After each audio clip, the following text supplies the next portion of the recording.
Okay. So this is the second rotation of the technique-oriented lessons, right? So we're going to cover speaking part one again, and I'm gonna, I guess, try to get the ball rolling by introducing a particular technique that is frequently used by well, students at Cambridge University. But I assume that, well, this technique can be used by virtually anyone. It's called spaced repetition, and the principle is very simple. Um, Let me try to explain it in the best way that I can, because I feel like my mind is a bit scattered. I've been like on the road like 4 hours, so as you can tell, like I'm having a bit of a um connection difficulty. Okay, so with regard to this method called spaced repetition, what you do is that to consolidate what you have already learned, especially factual types of information.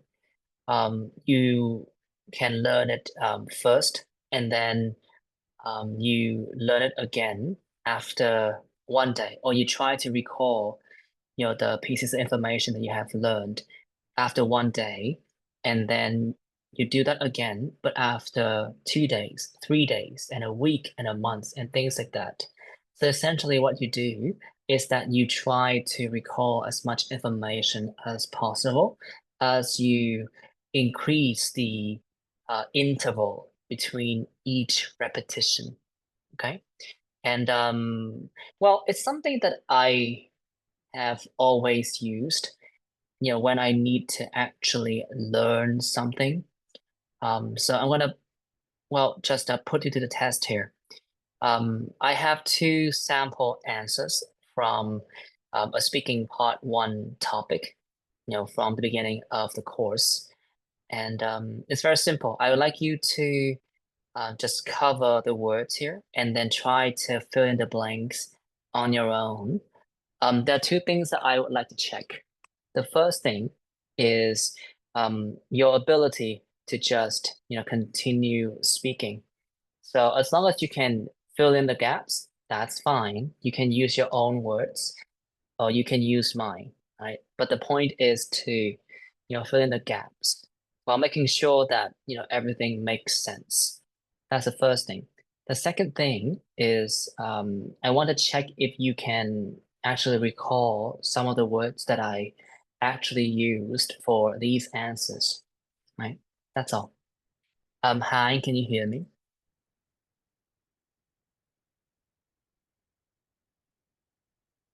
Hi,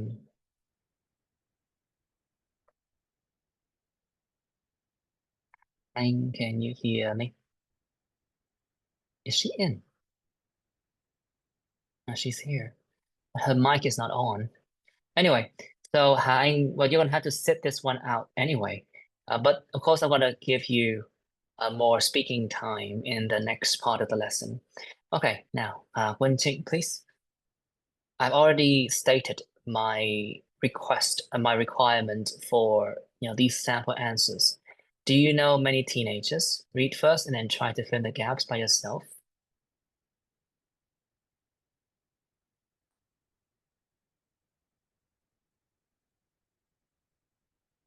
Wenqing, can you hear me?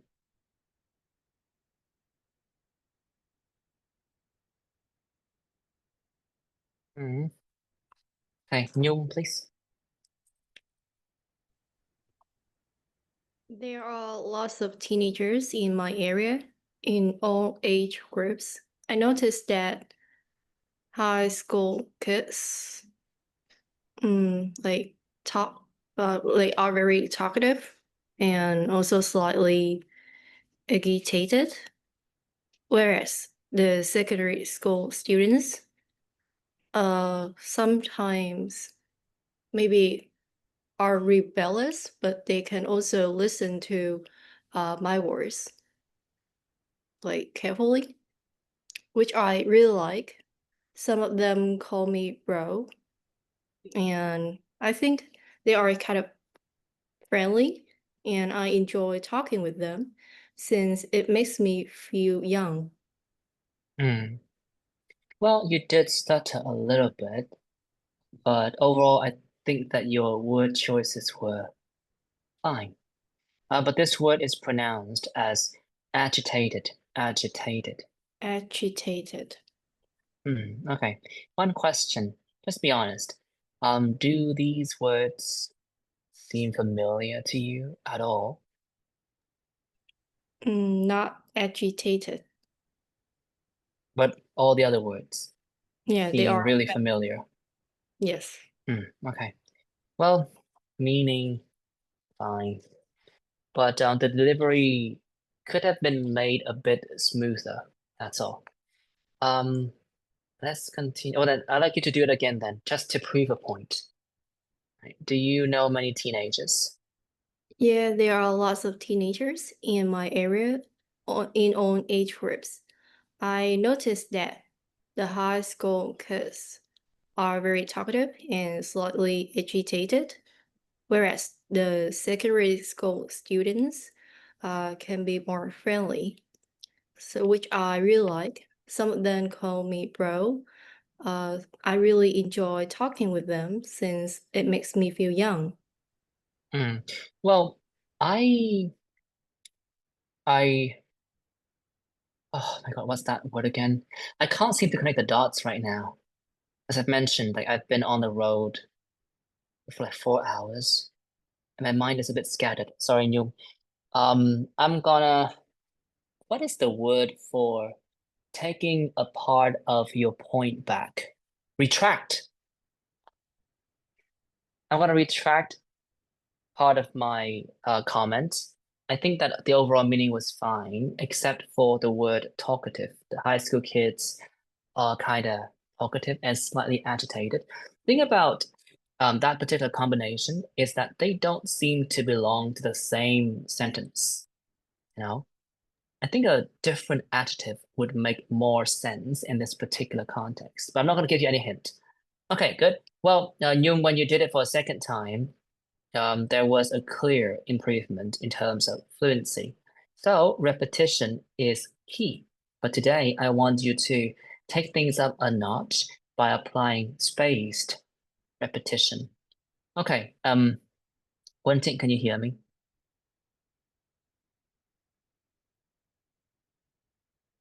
Hmm. No. Well then, Hian, give it a go. You were there in this particular lesson. Do you know many teenagers? Yeah, there are lots of teenagers in my area in all age groups. I noticed that the high school kids are kind of lethargic and slightly agitated, whereas the secondary school students are much more friendly, which I really like. Some of them call me bro, which is nice since it makes me feel young. Okay. That was a very smooth delivery.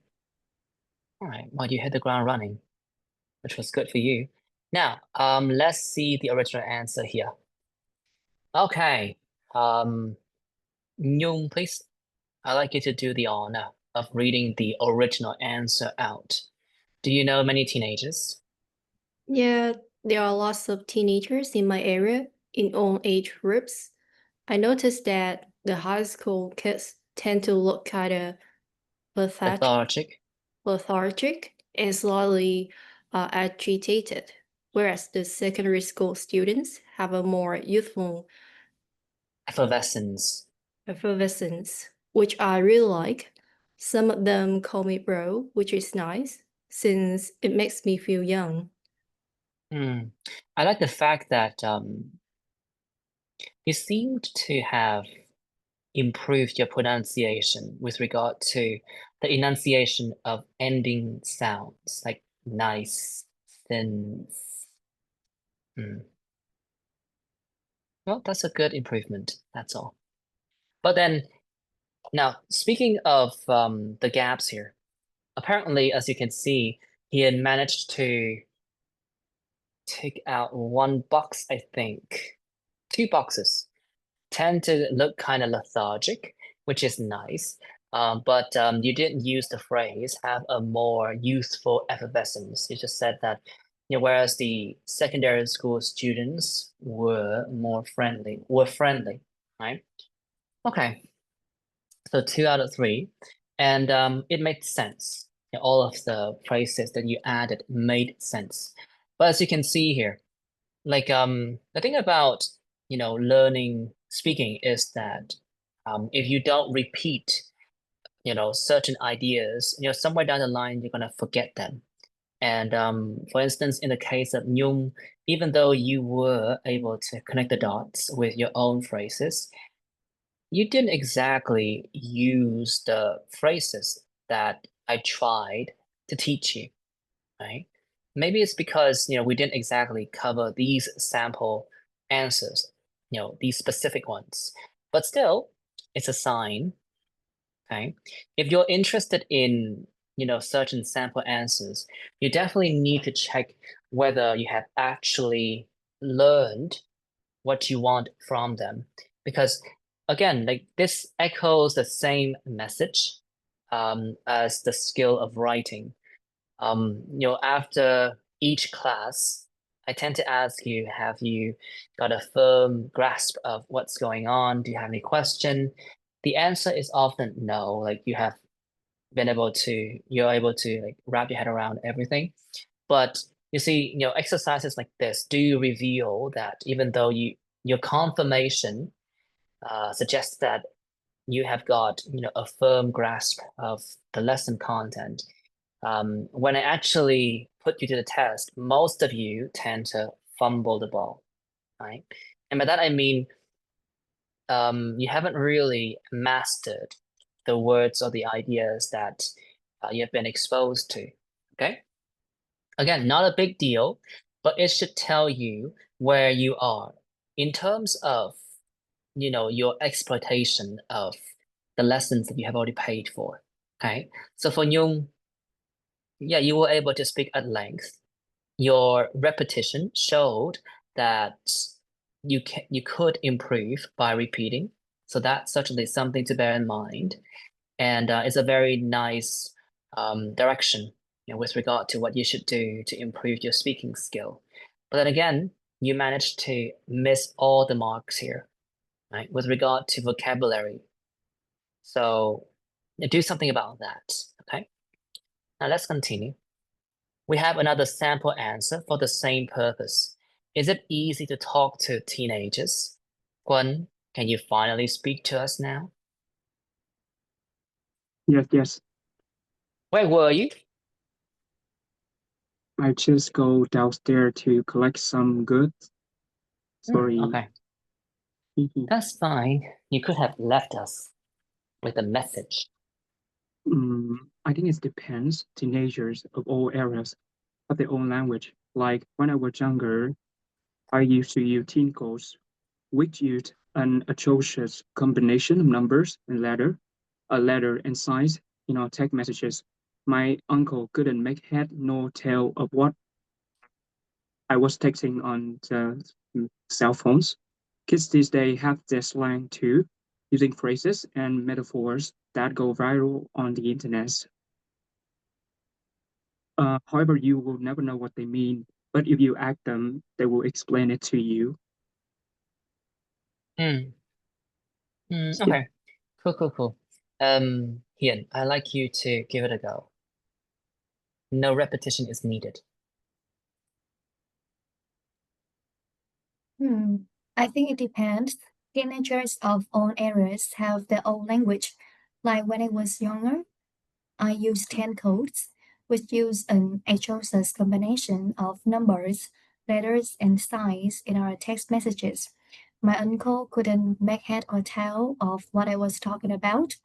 Kids these days have their slang too, using phrases and metaphors that go viral on the internet.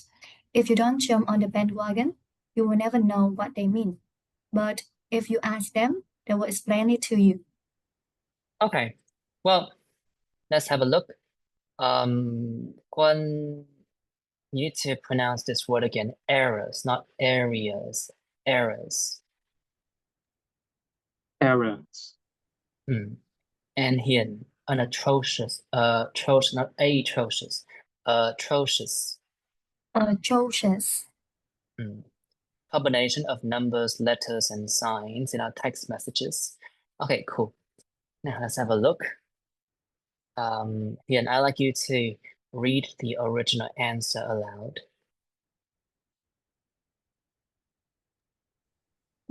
I think it depends. Teenagers of all eras have their own language. Like when I was younger, we used teen codes, which used an atrocious combination of numbers, letters, and signs in our text messages.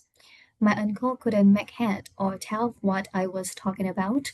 Kids these days have the slang too, using phrases and metaphors that go viral on the internet. If you don't jump on the bandwagon, you will never know what they mean. But if you ask them, they will explain it to you. Okay, so I think that both of you managed to use quite a good number of words from the original answer. So kudos to the both of you. Here, I think that you need to work on this word. Teen codes, not 10 codes. Teen codes. Teen codes. Okay, cool. So again, let me reiterate the purpose of this exercise. When you practice your speaking and writing skills, in addition to just wing it, speaking and writing completely off the cuff, and dealing with unfamiliar topics, I do think that you definitely need to be a bit more strategic and disciplined with your practice.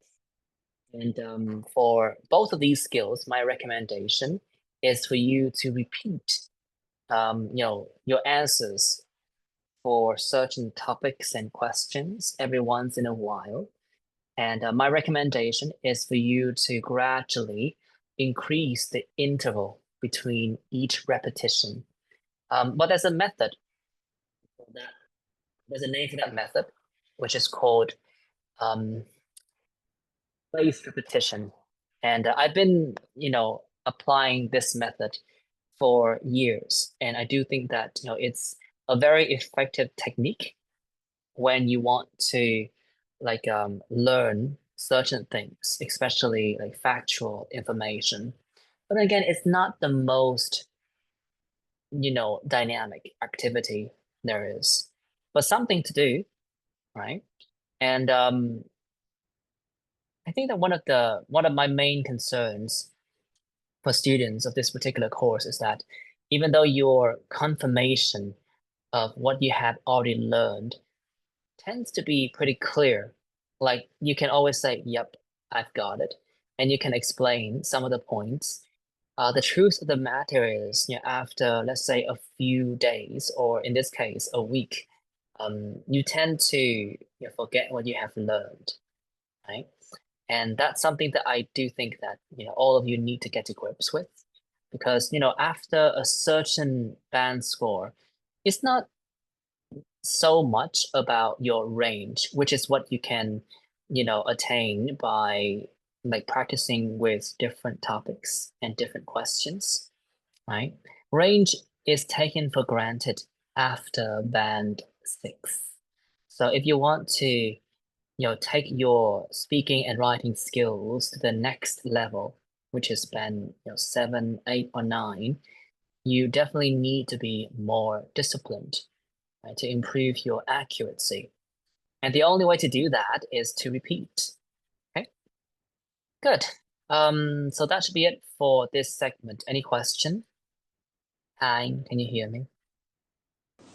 Yes, I can. What happened to you? My internet connection is not stable. Well, I have some problems with that. Okay, well, glad that you can hear us and glad that you can finally respond. Okay, let's continue. Now we are moving to the second rotation, of technique-oriented lessons. So our focus is again on different parts of the speaking test. Okay, and in the first lesson about speaking part 1, we did cover a few techniques that you can employ to extend your answers. Okay, and now I would like to take things up a notch by okay, here I have 3 topics: bird, sitting, and sleep. Okay, so I would like you to think of a few questions. Okay, you can use these clues. You can think in different tenses like past, present, and future, and you can talk about 3 scales. You can talk about the topic in relation to yourself. So that's more like a personal experience or your personal habits, hobbies, interests, and things of that nature. You can talk about what other people might think about this topic, like what kinds of birds they're interested in seeing, right? What kinds of birds they have in their neighborhood, how much sleep do they tend to get every night, things like that, right? Essentially it's it's a different scale. And then you can talk about your country, like in Vietnam, which birds are the most famous. Okay, so I would like you to take just 1 minute to think of all the questions that you can ask in relation to these topics. So you can just pick one topic, but then I guess I can assign you with the topics here. Quân and Hein do birds, sitting Hiền and Nhung.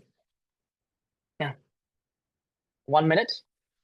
And then you can, hold on, let me share with you the file. You can hop on the file and put your questions in. Okay.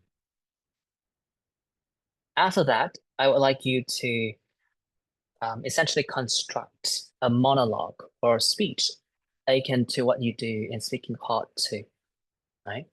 In that speech, you're going to try to address all of the questions that you have thought of without any particular requirement for the length of each answer for each question, okay? So the first step is to think of as many questions as possible in different tenses and on different scales. That's the first thing. The second thing is to try to answer all of these questions so that you can extend your response to the topic for as long as you can. Okay? Can you hop on the file? People, No. are you in?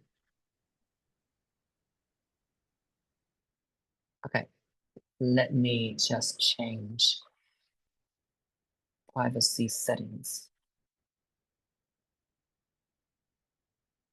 You can refresh your page now.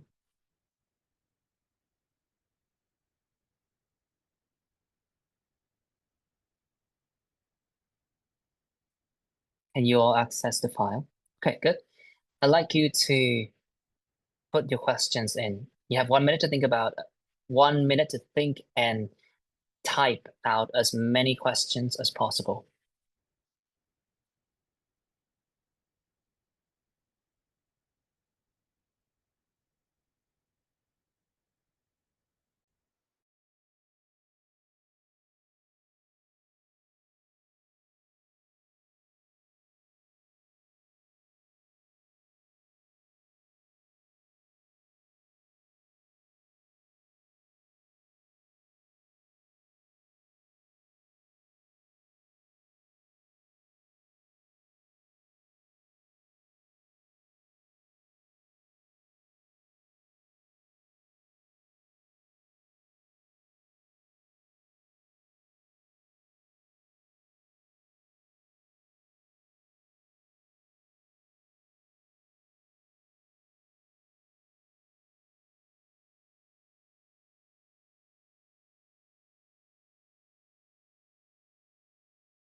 Okay, cool.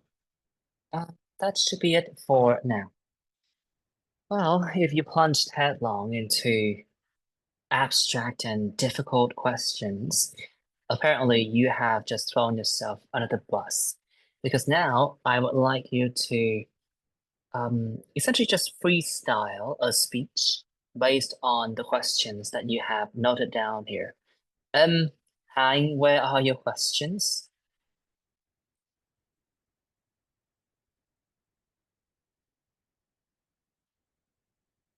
Hein.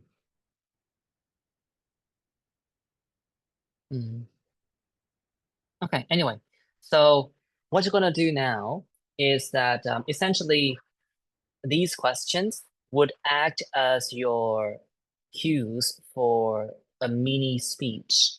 You don't have to worry about the length of each answer. If you feel like you're running out of things to say, just move on to the next question, right? And I guess the rule of thumb here is to try to add as many details as possible.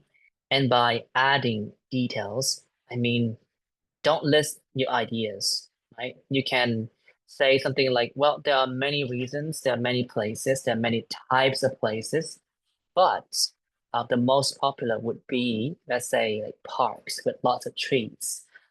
After that, you should try to describe why your places like that tend to attract a wide variety of birds, right? Okay. And then you can also talk about, places that don't attract lots of birds.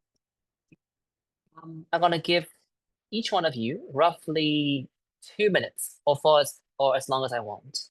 Okay. Now let's start with Gwen here. Good luck. All of you get to do this once because I have to get to a point.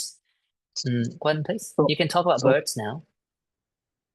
The first question is, do you think it's You don't need important? to read the questions out. You can just say something like, well, I do think that it's important for kids to learn about birds. Don't read the questions out. It's like just treat this as a speaking part to like speech.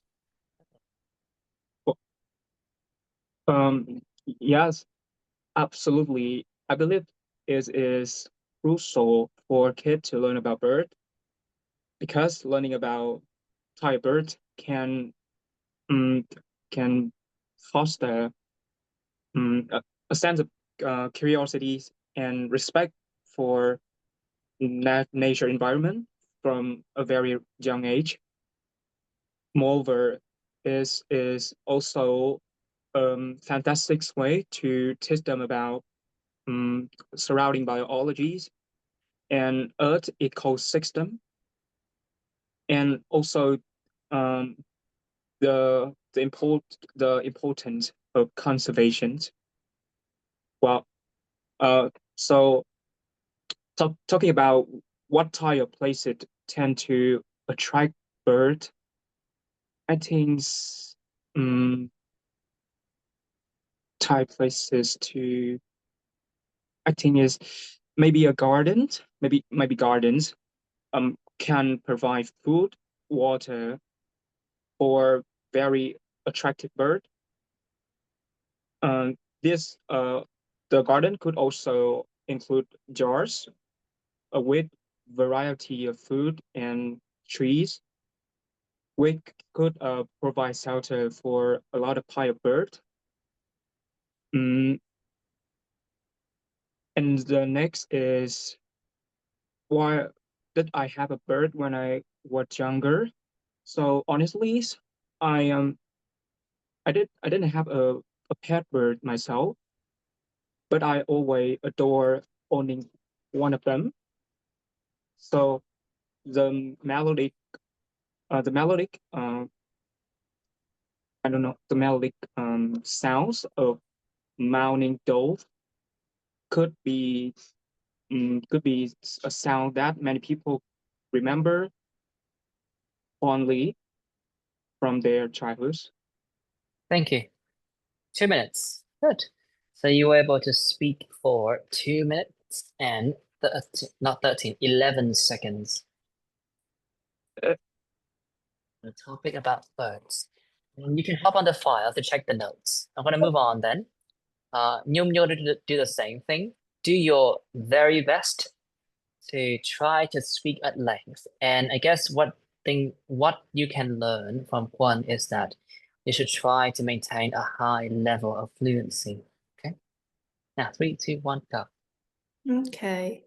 Well, I think that I need to sit like for quite long during the day because most of the time I would go to school, sit down and listen to my professor's lectures, and it takes like most of my day. Besides that, when I come back home, I also need to do some homework or I need to do some part-time jobs. So for all the things that I do during the day, I think I all need to sit. So yeah, but I think I still have some tips or some activities while sitting so that I can feel less tired. For example, sometimes I do stretch my back or I just stand up for a while and walk around the room. Or sometimes I can go to the canteen at school to grab some drinks so that and then I come back to my seat later. So I think those actions are beneficial enough.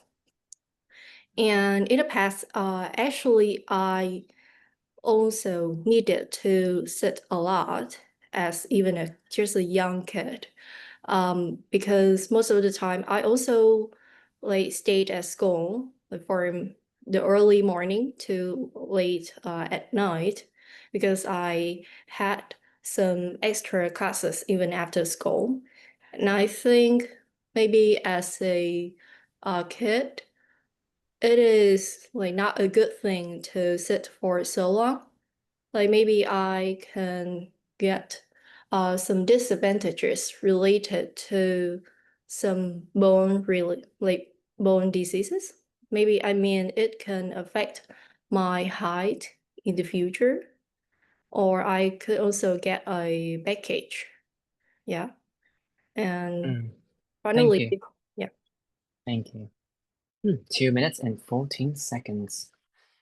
You were not exactly running out of steam towards the end. You were able to just keep it going, which was nice.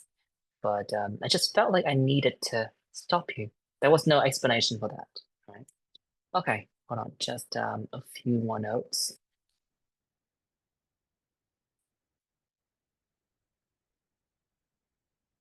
Okay.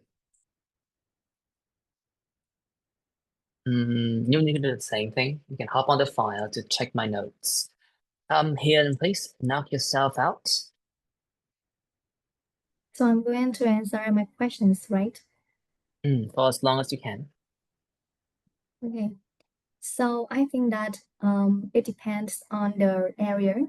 For example, for those who work in the cities, they usually have kind of office jobs. So they usually sit for long hours in front of a computer. And it's quite common for someone to stay seated for most of the day, and especially in conglomerates such as Microsoft Office or Google, because their workload and their tasks are tons. That is the way that they have to deal with their work on the time from the dawn until dusk, from dusk to dawn. However, for people who live in rural area, most of the job related to the farm or so they naturally have the physical job like walking around in order to plant some trees. So it doesn't require them to sit for a long hour. And therefore, I think that there are some kinds of jobs that require people to sit for a long time.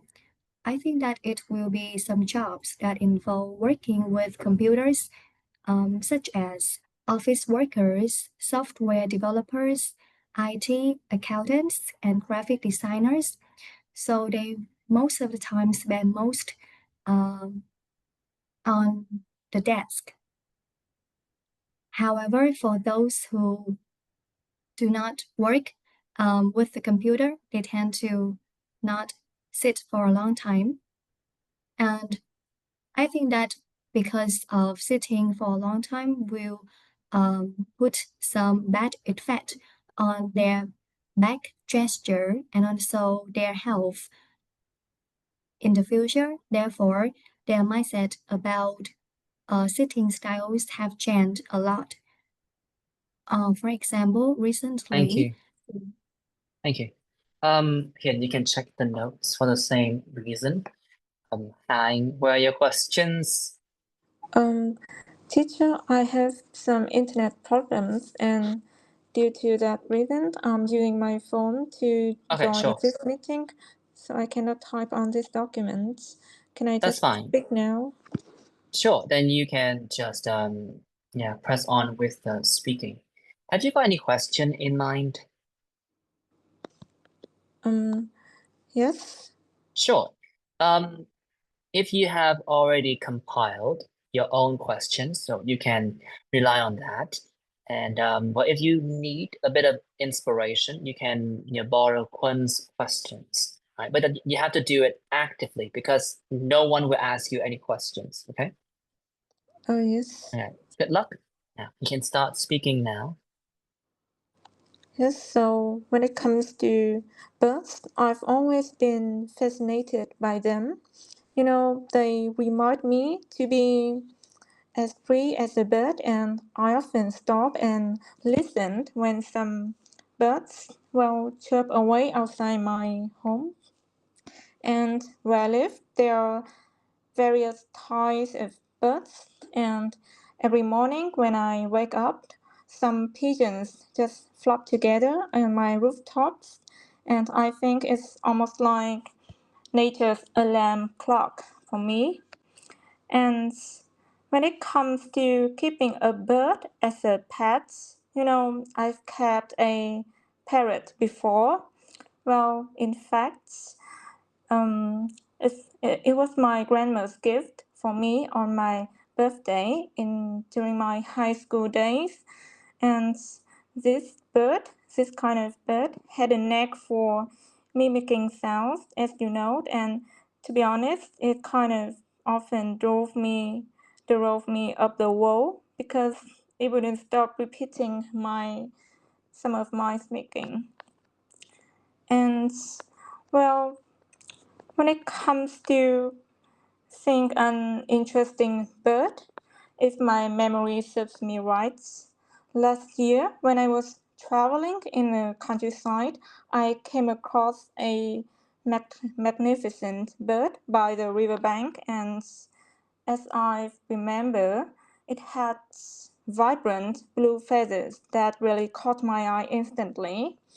And by the time I left the river, the bird had flown away, but that image just stuck with me, and I found it quite fascinating because it reminded me that nature can be both graceful and powerful at the same time. And honestly, that day I felt on cloud nine, just witnessing something so interesting and so pure. Thank you. Yes.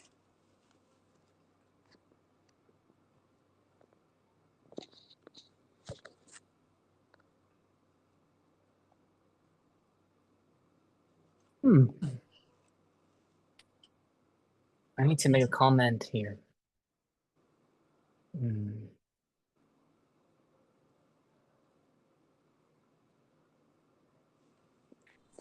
Almost like levitating.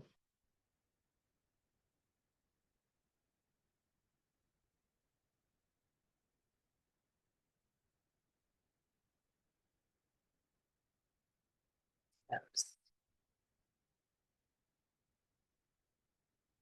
Okay, well, you all can check your notes.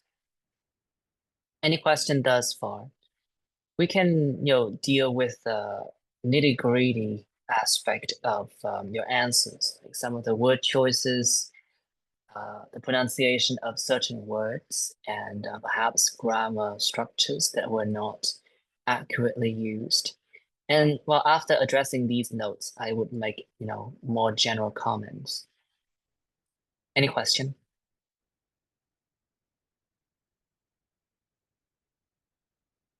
Let's start with Kwon. Any question?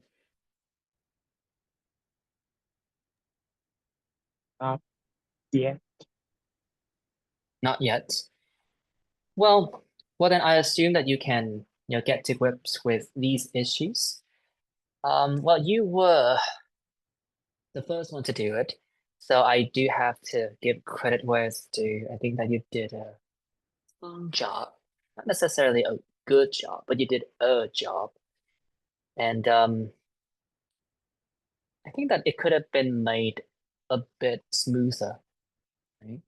Because I felt like, towards the end of your speech, you started resorting to, a very typical rhythm of, 2 or 3 words at a time, which was, in my opinion, a telltale sign of you running out of steam, right?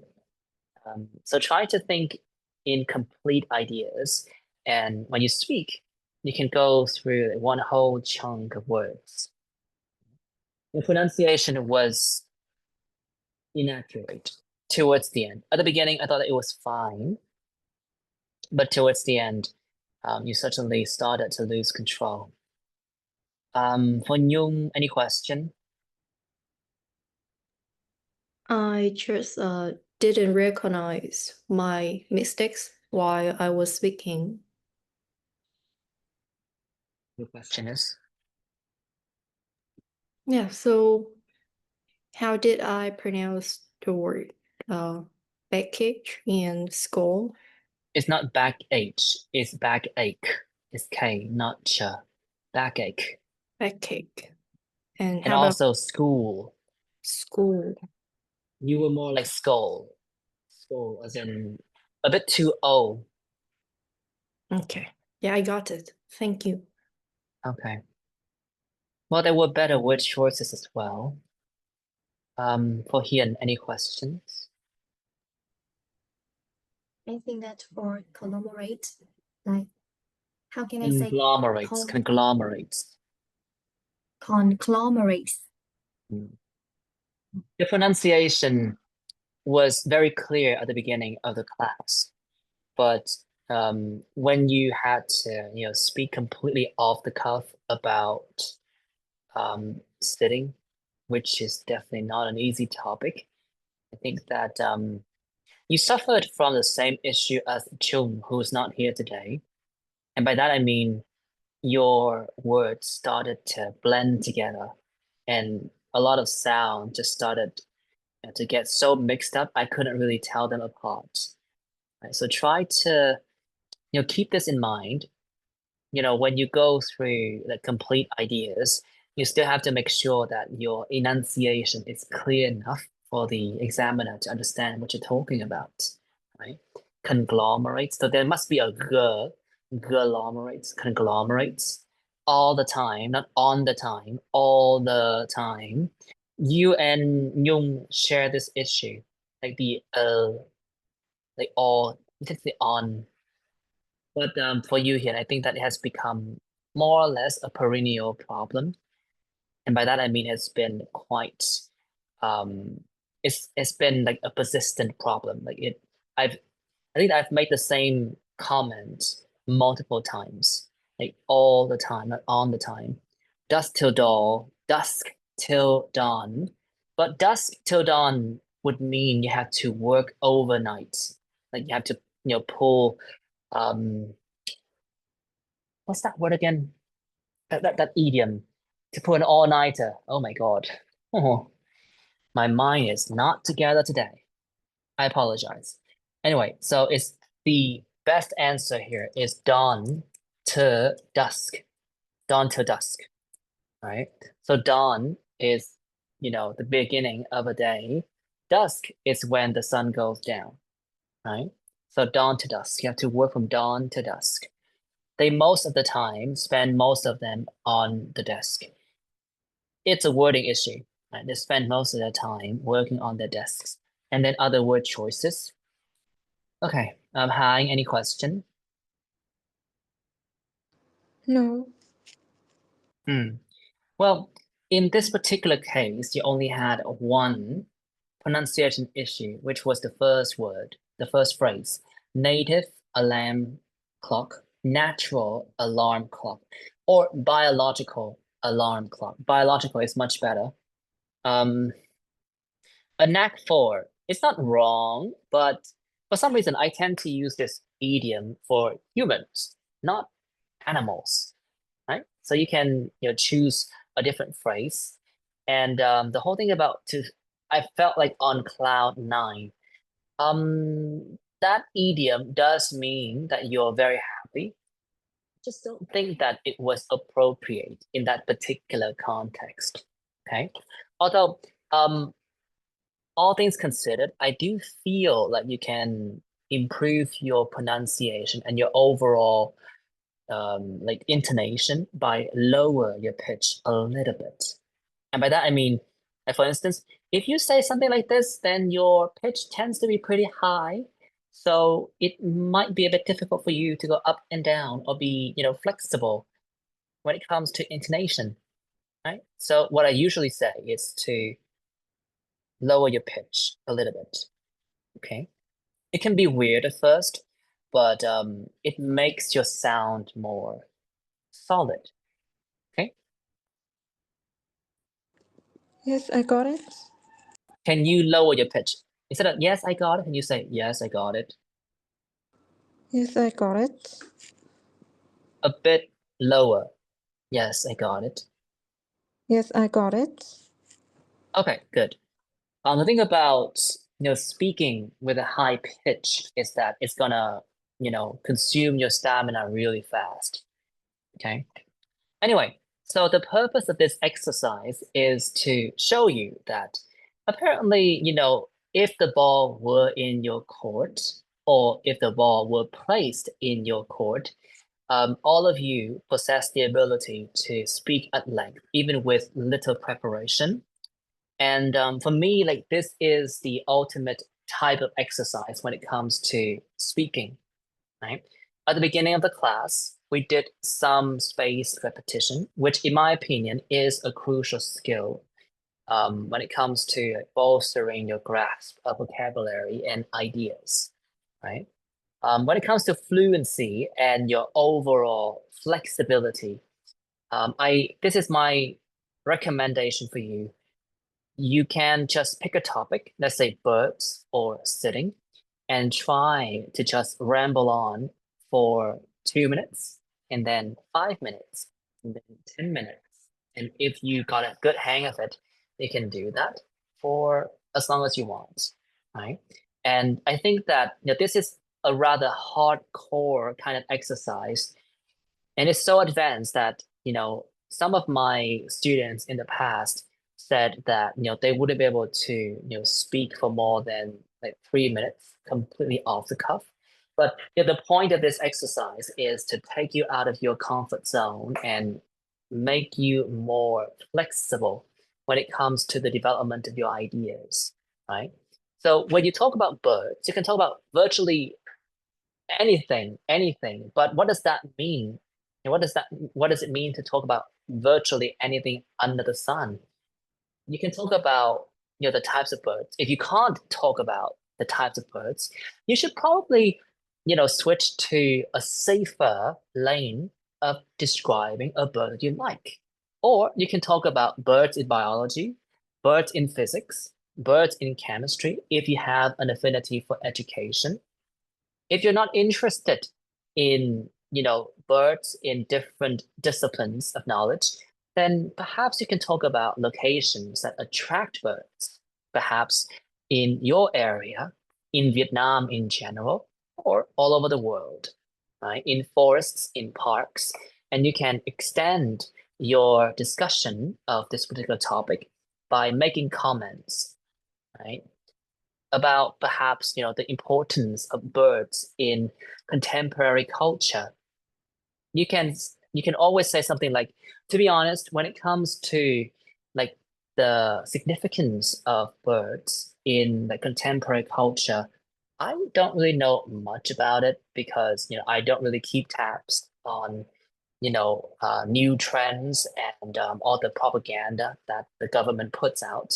But I think that birds tend to be associated with the concept of peace and also peacefulness, although I'm not quite sure why. I mean, the birds in my area tend to be very noisy. Like they really sing at the top of their lungs at the moment that the sun rises. But for someone who is always deprived of sleep like me, it seems like they're screaming with their screeching voices instead of singing melodious tunes that would wake up like princesses, like the way they do in cartoons, right? So that was like a completely random story and comment about birds. And this is what I would encourage you to do. Like you can definitely prepare by going through as many questions as possible in your speaking forecasts. But the thing about that approach is that if you're not careful, you're going to subject yourself to a very rigid form of practice. And of course, the fundamental flaw here is that you're going to be conditioned to, speaking in a certain length instead of doing your utmost to extend your answers while also maintaining a high level of fluency, right? And also accuracy. Sorry, I had a brain fart moment. And when you just pick a topic and try to speak about it between like 2 minutes and then 5 minutes and then 10 minutes, you can really tell how far you can go in terms of fluency. Because a lot of you, well, there are only 4 of you here, but I'm also speaking to the students that are not here today. Essentially, a lot of you, myself, tend to be a bit delusional about how fluent we are, right? I mean, just because we can pronounce, certain words or we can teach young kids, certain idioms, it does not mean that we're actually that fluent. And even if we're that fluent, it doesn't mean that we're that accurate, right? And I think that all of you here have the same goal of taking your speaking skill to the next level. And the next level demands you to, maintain a high level of fluency and accuracy.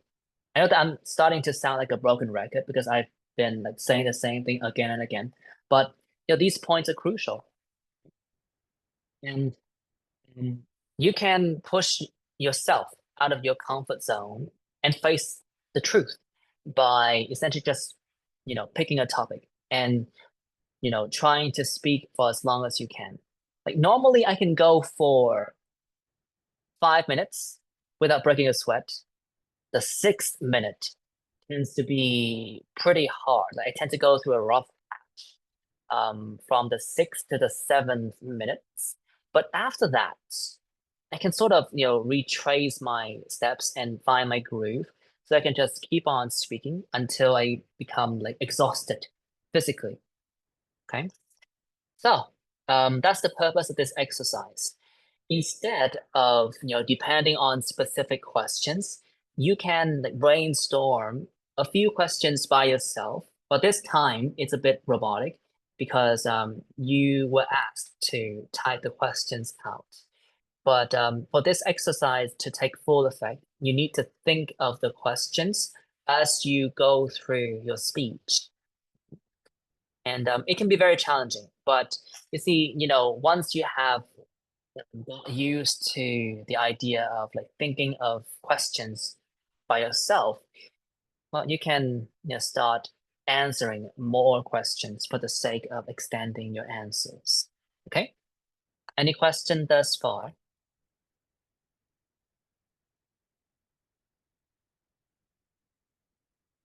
Kwon, any question? I got no question. Okay. So let me make another note. You can practice with forecast questions. And if you have already come bored with this method, or if this method no longer seems to improve your actual speaking skills, you can pick one topic and try to speak for as long as you can, right? Feel free to switch to other questions. Develop ideas in other ways, or to confess that you have no idea and move on, right? The thing about, the second exercise is that it can be pretty draining at first. And I think I have given this advice to a lot of high scoring candidates and teachers. And they seem to like echo the same message. Like when you do this at the beginning, you won't be able to see a clear result right away. Things tend to be very murky at the beginning, and chances are you're gonna bomb your very first test after practicing this method. But after a while, once you have really found your way, your rhythm, your groove, and once you have like regained your courage of conviction, this method is definitely gonna boost your score. To what extent is still a mystery because it depends on different people. I mean, for me, it allowed me to jump from 7.5 to 9 without attending any classes. But then again, even before 7.5, I never attended any classes. But this is the technique that I. Right. Let's move on then. We're gonna have a quick break, and I've already covered the most essential parts of today's lesson. So in the next part, after the break, we're gonna go through a few sample answers, and we're gonna go through the last criterion, which is pronunciation. And the exercise that we're gonna have is identifying meaningful utterances in sample answers. Okay, that's all. I'll see you again at 9:10. We have a 7-minute break.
Okay, let's resume the class.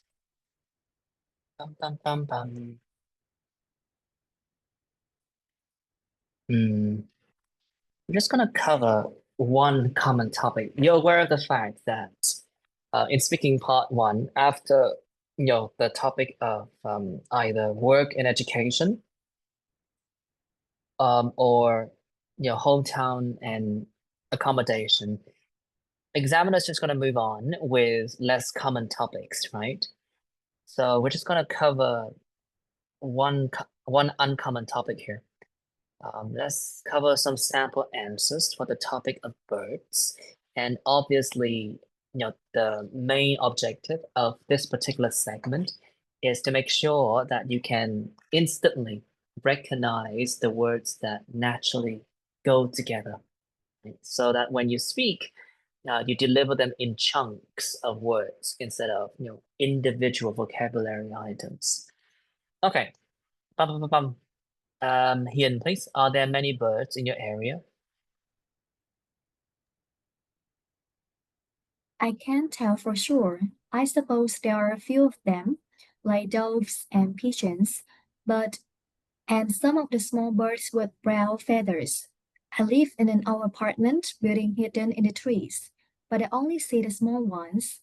The big ones are often in the area nearby, where there's a park and a few restaurants. Good. Nhung, please, did you have a bird when you were younger? No, I don't think I ever had one. My grandfather used to have a bird, which he kept in a nice wooden cage. The bird seemed to be affectionate towards him since he fed it, but he realized the bird before he passed away, and I never learned anything related to bird caring. Related to bird caring. Good. Gwen, please, what types of places tend to attract birds? Let's see. I imagine that places that offer shelter and food should attract a lot of them, like public park with big trees and gardens. The countryside tend to have more bird those, since the cities are often too noisy, which I think is not ideal for young birds. Human homes can also attract bird species, but only if they are spacious and predators like cats are not around. You did not end the answer correctly. Do it again from the top, and also not let's sees. It's just let's see. Do it again. Let's see. I imagine that places that offer shelter and food should attract a lot of them, like public park with big trees and gardens. The countryside tend to have more bird though, seeing the city are often too noisy, which I think is not ideal for young birds. Human homes can also attract bird species, but only if they are spacious and predators like cats are not around. Predators. That word. You need to pronounce that again. Predators. Okay. But only if they're spacious and predators like cats are not around. Let's do that again. But only if they are spacious and predators like cats are not around. Okay, let's continue then. Just for the sake of uncommon topics, Anh, please, do you feel sleepy when sitting for a long time? Well, it can happen. I can keep my eyes peeled most of the time due to the nature of my work, but when I'm really running on empty, I can get sleepy. The other day, after doing my usual swimming session, which was very cathartic and pretty intense, my energy was actually off the charts and I felt like I was ready to take over the world. But that euphoria didn't last long because when I got to Starbucks and sat down for 20 minutes, I dozed off on the table for 15 minutes straight. That straight did not sound right. thing about, reading sample answers is that you cannot be robotic about it. If you just read it for the sake of reading it, it's gonna sound very mechanical. You have to pay attention to your intonation, like the way that you go up and down in certain parts for different purposes. Oftentimes you go up, or there's a very popular intonation of going down and up, down and up. It's for the purpose of like signaling to the one that's listening to you that you're gonna continue speaking, right? And you just go down and stretch some of the words out. It's oftentimes a sign of you wanting to stop, right? So personally, I would do something like this, which was very cathartic and pretty intense. I mean, my energy was actually off the charts, and I felt like I was ready to take over the world. But that euphoria didn't last long because when I got to Starbucks and like sat down for 20 minutes, down and up, sat down for 20 minutes, I dozed off on the table for like 15 minutes straight. Did you notice that? Like towards the end, I would deliberately space the words out, stretch them out a little bit more so that I can sort of, tell the examiner that, yep, this is the end of my answer. I've already run out of steam. Okay. So, Hein, can you confirm that? Yes, so I Do tried that it. again. Yes. Do that again. But The that full euphoria, answer? just that, the last part. Okay. But that euphoria didn't last long because when I got to Starbucks and sat down for 20 minutes, I dozed off on the table for 15 minutes straight. No, that was, or maybe I'm just splitting hairs. I mean, I do have to say that there have been many cases in which I complain about the way that certain answers are delivered. But then when I listen to the recording again, everything seems to be just fine, right? So perhaps this is me being slightly paranoid. I wanted to do it again, especially the last part. I dozed off on the table for 15 minutes straight. So just stretch the words out. I dozed off on the table for 15 minutes straight. Okay. All right. So just a random question. Do you think that these answers are challenging in terms of like vocabulary dexterity? Ian, what do you think? Vocabulary dexterity, I think it means the sophistication of vocabulary items. I think not, because it's just some simple words that it's combined, but the fluency and also the structure are well formed. managed. Yeah, well They're managed. well managed. Okay, so I think that there's also one more piece of advice when it comes to the way that you should navigate less common topics. The problem with these topics is that you might be very familiar with them, but you don't have enough like vocabulary resources lexical resources to actually talk about them in an eloquent way. And for less common topics, chances are if you focus excessively on using big fancy words, you're gonna mess everything up because like you're already out of your depth, but then you are still trying to go out of your way to use fancy words. So like an examiner would notice that right away, and that's not gonna be good for your score, right? So instead of clutching at straws like that, you can just focus on your fluency. It does not mean that you should take vocabulary for granted. It's just that, like nobody actually pays attention to like fancy words. After a certain level, if you still feel like certain words are fancy just for a speaking test, well, chances are you are the problem, right? So like when you go through these sample answers, what you need to take away is the way that ideas are expressed. Right? You do need a good range of topic vocabulary, but that does not mean that you cannot speak about other things using very simple language. Okay. The point of these sample answer is to illustrate that when it comes to very uncommon topics, your focal point should be on your maintenance of your fluency. Right? You can talk about all sorts of things. Just make sure that the words make sense and they're accurate. You don't have to use idioms or very sophisticated words.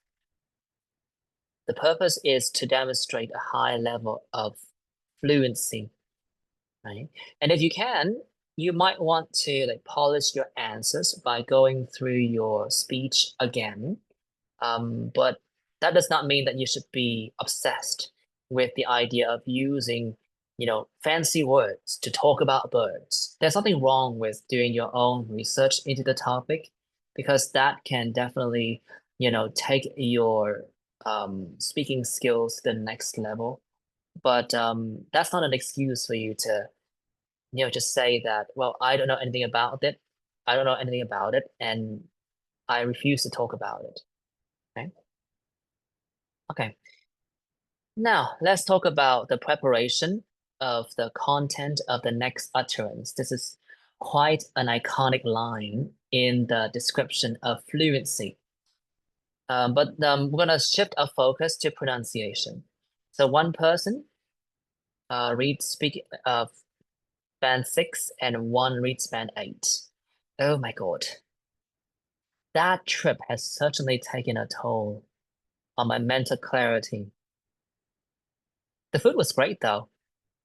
I went to a wedding, not mine. And I saw a lot of competitors there. I have a question. Hang, are you in Hanoi right now? Yes, right? Yes. Have you ever gone to Ha Temple or to not pagoda, to Ha? Yes, I have been there once. Are you aware of the spiritual significance of that place? Well, I went to that place when I was a kid, so I don't So not remember so, quite well. not so, Yes. so.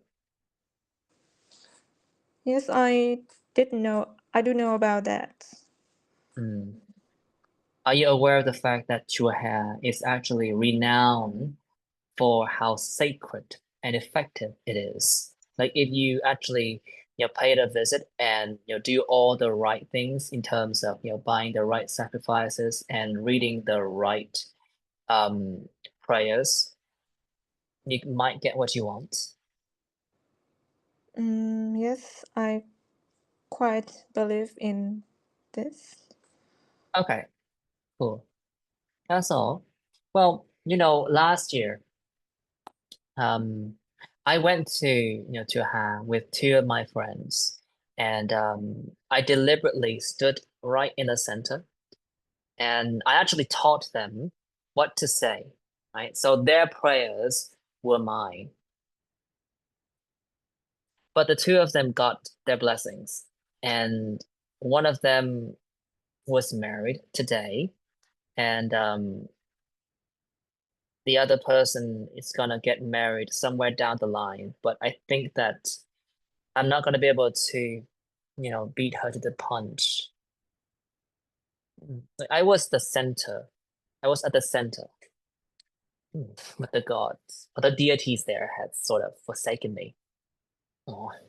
Okay, let's continue then. One person reads band 6 and one person reads band 8. So one band 6 and he in band 8. Uses a range of phonological features, but control is a variable. Thinking is generally appropriate, but rhythm may be affected by a lack of thread timing and a rapid speech rate. Some effective use of intonation and thread, but this is not sustained. Individual words and phonemes may be mispronounced, but this causes only occasional lack of clarity and generally be understood throughout without much effort. Okay, continue. Ian. Uses a wide range of phonological features to convey precise and/or subtle meaning, can sustain appropriate rhythm, flexible use of stress and intonation across long utterances, despite occasional lapses, can be easily understood throughout. Accent has minimal effect on intelligibility. Okay. Well, the thing about pronunciation is that how should I say this? I don't think that it heavily depends on fluency, but it does have a very intricate connection with fluency. As you can see, like in fluency, one of the things that are frequently emphasized is your ability to, speak in meaningful utterances of words, right? And for pronunciation, as you can see here, if you want to achieve band 8, you have to be able to sustain appropriate rhythm. And then you have to display a flexible use of stress and intonation across long utterances. Well, then how on earth can you produce long utterances if you resort to the rhythm of like 2 or 3 words at a time, right? So if you want to, like take out this particular box of, long utterances, you have to learn to think in complete ideas that are expressed in, certain groups of words. And as you can see, after band 6, it's all about accuracy, right? We have, the first aspect of pronunciation, which is the ability to use a range of features. I don't think that it's that much of an issue for anybody here.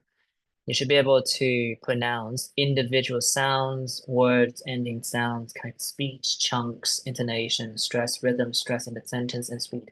Oh, I do have to say that when it comes to the range of features, I think your intonation is a bit of a one-trick pony.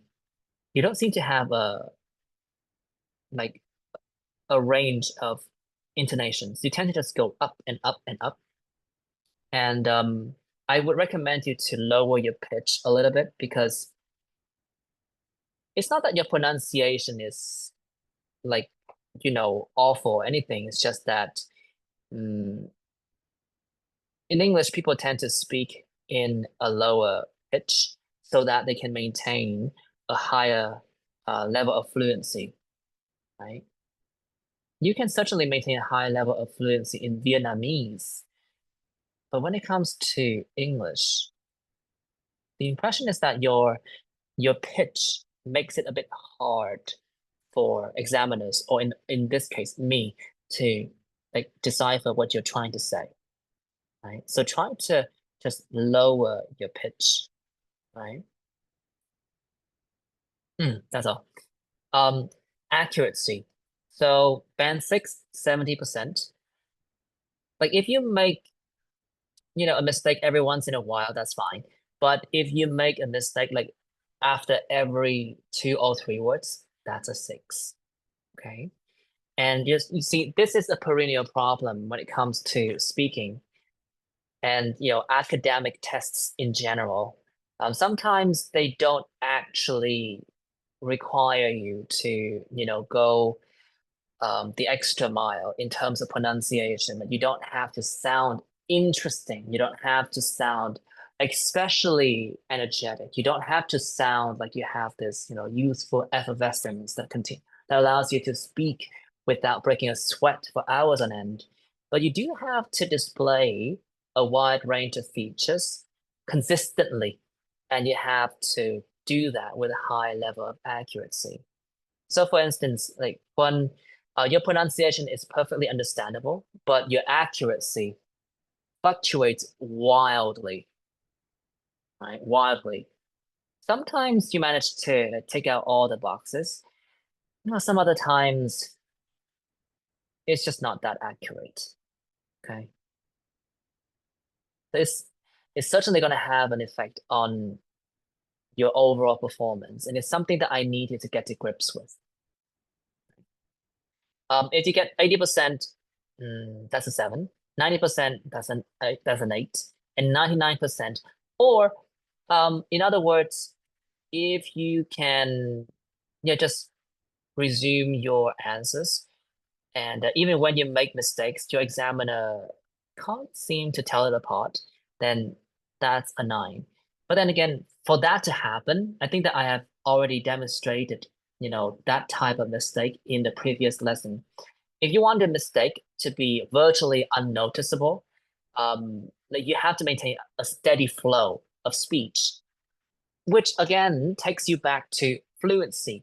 If you can't think, in complete ideas, then you'll always, say fractured sentences, and fractured sentences are not going to give you a good fluency, right?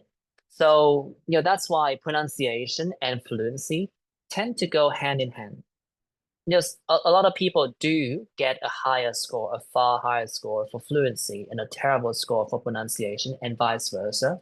But in most situations, these two criteria tend to go together, right? So I do advise you to develop your fluency by thinking in complete ideas instead of translating words. For instance, I felt like, Guan was translating at the beginning of the test. Perhaps he was not doing that, but the way that he spoke certainly gave me the impression that he was really going through every single word in Vietnamese in his mind, and then, translating each and every one of them into English before putting them out. Okay. Maintenance. Yeah, you have to maintain a high level of accuracy. Well, we're going to practice the ability to identify meaningful utterances in the following sample answers. Essentially, you just need to read the answers, and your pauses would be translated into, I was thinking about full stops and commas, but I don't think that I have the dexterity to actually execute such a complicated task. We're gonna, reduce and simplify everything and use only dashes, okay? So if you stop, there's a dash. Now, let's start with the first answer here. Nhung, please, how long do you usually stay up? Well, at this age, I can probably hold out for an additional 1 or 2 hours before my body gives in.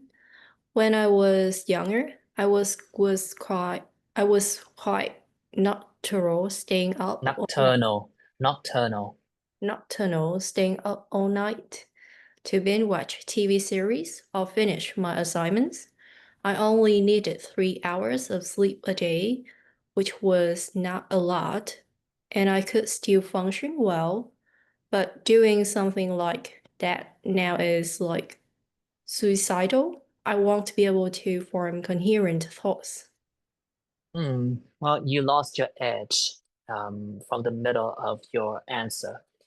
Or finish my assignments. I was quite nocturnal, staying up all night to binge watch, TV series or finish my assignments. I only needed 3 hours of sleep a day, which was not a lot, and I could still function well afterwards. But doing something like that now is like suicidal. I won't be able to form coherent thoughts, right?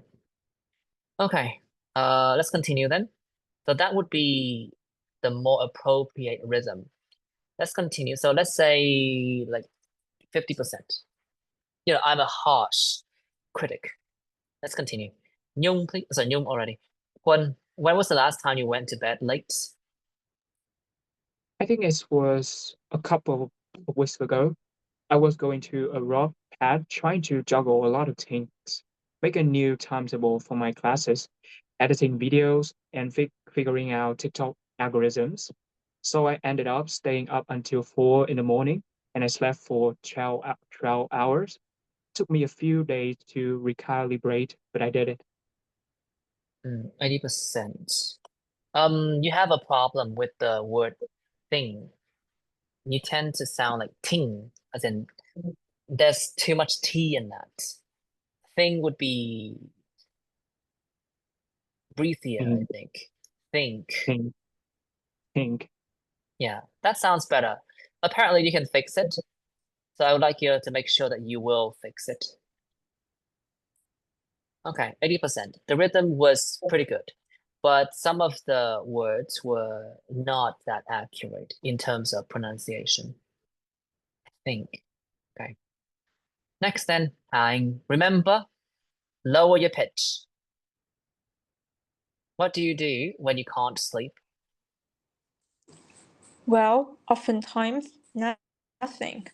I tend to just lay there and keep thinking about different things. Sometimes I try to think of a song that I like with the hope that it can lull me to sleep, which tends to backfire, since I end up reciting the entire song and feeling even more awake. But I figure that vocalizing your thoughts, saying them aloud, or talking to someone else is a really good way to unload your mental heaviness so that you can fall asleep. Okay, I did say something about your intonation patterns, right? And I do think that it was clearly displayed in this particular answer. You tend to go up and then you go down. Well, that's fine, but there was a rhythm to it. Like normal, normal up, normal, normal down, normal, normal up, normal, normal down. So for me, that felt slightly robotic. You have to be, like I said, it's more flexible with the way that you add intonation to these sentences. For instance, I was something like this. Now, can you repeat after me? Well, oftentimes nothing. Well, oftentimes nothing. Let's do that again. Well, oftentimes nothing. Lower your pitch. Well, oftentimes nothing. Not the g at the end. It's not think. It's just nothing. Normal. Nothing. One more time. Oftentimes nothing. Oftentimes nothing. I tend to just lay there I tend to just lay there and keep thinking about different things. and keep thinking about different things. One more time. I tend to just lay there and keep thinking about different things. I tend to just lay there and keep thinking about different things. Sometimes I try to think of a song. Sometimes I try to think of a song. Sometimes I try to think of a song that I like. Sometimes I try to think of a song that I like. Not quite there. Sometimes I try to think of a song that I like. Song. So originally I did say of a song, it goes up, right? But then I changed to a different rhythm. Sometimes I try to think of a song that I like, It goes like, does it go up or down? That I like, down and up, I guess. Sometimes I try to think of a song that I like. Sometimes I try to think of a song that I like With the hope that it can lull me to sleep, with the hope that it can lull me to sleep, which tends to backfire, which tends to backfire, since I end up reciting the entire song. since I end up reciting the entire song And feeling even more awake. and feeling even more awake. Okay, good. So I think that you can certainly copy someone else's intonation. Then do you often listen to or watch like YouTube videos in which people use English? Yes, I watched some documents on YouTube Documents would in be a bit English. harsh, would be a bit too much. How about talk shows? Yes, several times I did watch them. Okay. Well, my recommendation would be talk shows instead of documents. Like you can be pretty monotonous and formal and kind of boring when like you're like speaking in a documentary. Talk shows would be, I guess, a more authentic and dynamic source when it comes to like speaking intonations. Like there are more attitudes, right? And you can definitely benefit from like projecting different attitudes and emotions as you speak.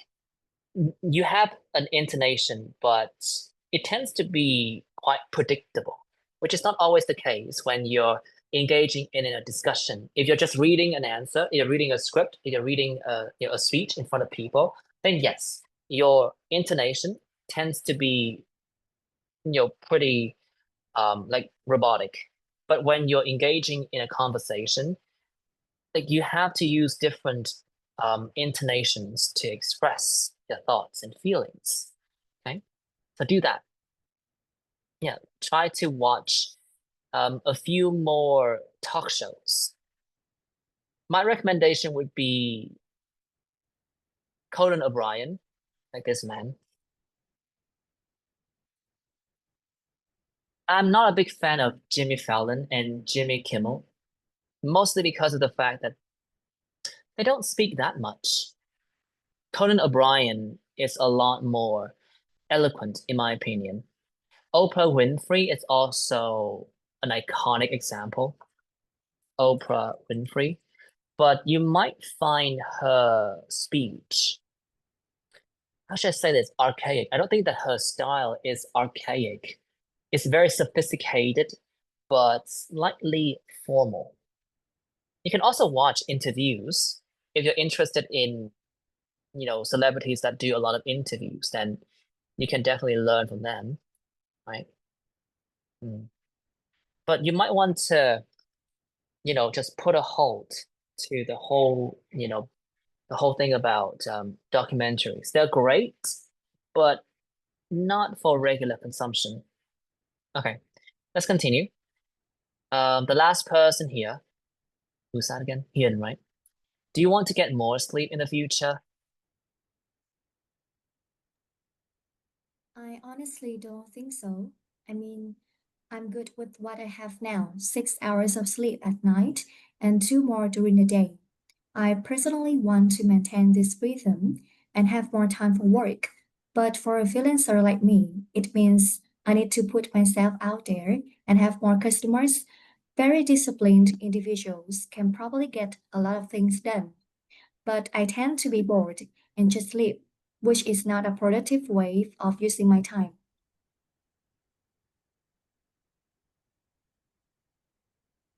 Okay, I personally think that this entire chunk can be covered in one breath. Do that again. 6 hours of sleep at night and 2 more during the day. This can also be one chunk. Just don't be 6 hours. predictable, right? 6 hours of sleep at night and 2 more during the day.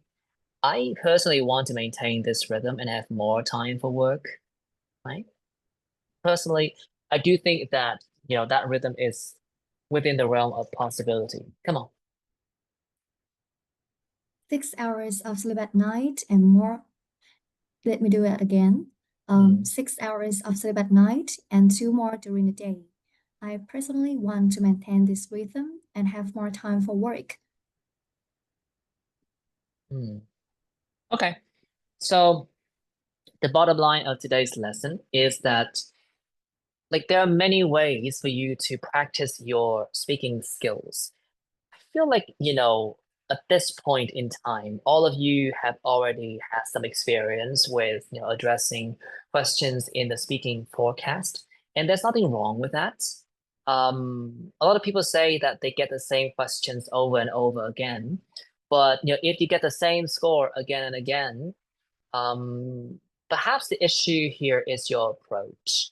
Like if you deliver the same answer again and again, and you still don't get the result that you want, which is a higher score, I assume, you need to switch up certain things. And one of the exercises that I recommend all of my students to do is to really, put your skills and stamina to the test.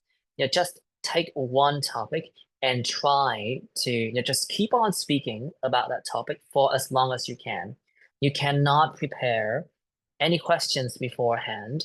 And as you navigate that topic, you try to answer more questions off the top of your head. These questions can be, about the past, the present, and the future. So these questions can be more like, speaking part 1 questions, or it can be a mini story in speaking part 2, or it can be, a discussion about more sophisticated things in speaking part 3. For instance, when you talk about birds, if you don't really know much about birds, that can be an issue, but don't get bogged down in like technical details regarding the names of the birds or where they live and the words for their actual habitats. You can make guesses as much as you want, and you can also talk about more sophisticated things. Like you can talk about the conservation of birds, whether there are projects concerning that particular goal in your country, and whether you think it's going to be a good way to spend the government's fund, or if there's a different approach that should be given more attention, right? You can talk about the steps that might contribute to the conservation of birds, or you can talk about whether or not birds need to be conserved at all, because these creatures are supremely adaptable, and like they can essentially thrive in like virtually all environments, right? So yeah, that's what I'm saying. Like when you practice speaking about certain topics completely off the cuff, you can sort of just push yourself out of your comfort zone. Okay. And with regard to the rest of this lesson, which essentially just concerns some sample answers, my recommendation is for you to learn to verbalize certain complete ideas. That's the whole point of learning from sample answers. You can use my ideas, you can use your own ideas, you can use my words or your words, but these ideas have to be complete and sensible, right? Okay. Any question? Well, if there is no question, then I will see you soon. Okay. Bye-bye. Goodbye. Thank you.